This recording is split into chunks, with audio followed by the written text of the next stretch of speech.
L'État français s'est proposé d'accueillir notre opération. C'est quelque chose qui se fait souvent entre les nations, entre agences de renseignement. Il y a une petite partie de notre opération en rapport avec des tests et sûreté des systèmes radars, donc utilité générale pour le militaire, quelles que soient les nations.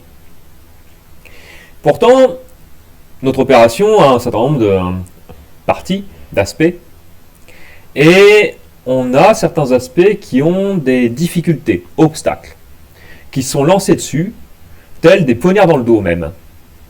Alors on se rend compte que effectivement il y a une taupe dans les environs, qu'elle soit utilisée contre elle ou volontairement, à son insu ou en pleine volonté.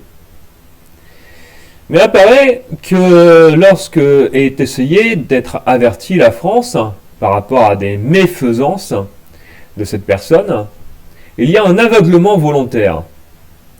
Alors apparaît que notre opération, et moi-même, avons été utilisés à notre insu, afin de faire avancer l'organisation d'un coup d'État, faisant une diversion. Je n'avais pas signé pour ce genre de choses. Cependant, je suis un tacticien. Tacticien au milieu, défenseur, observateur, et mon allégeance est à la civilisation. Alors donc, je ne peux espérer qu'une seule chose, c'est que si ce coup d'État se fait effectivement, a priori d'ailleurs difficile à stopper, c'est qu'il se fasse avec le moins d'hécatombes et d'exécrables possible.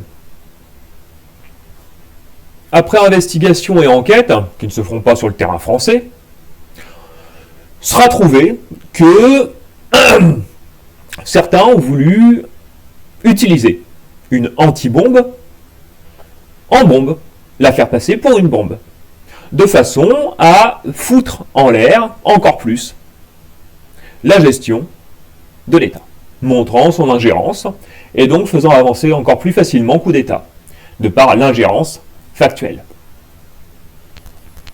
2 minutes 30, et finissons. La croyance de la gloire ne fait pas le prodige.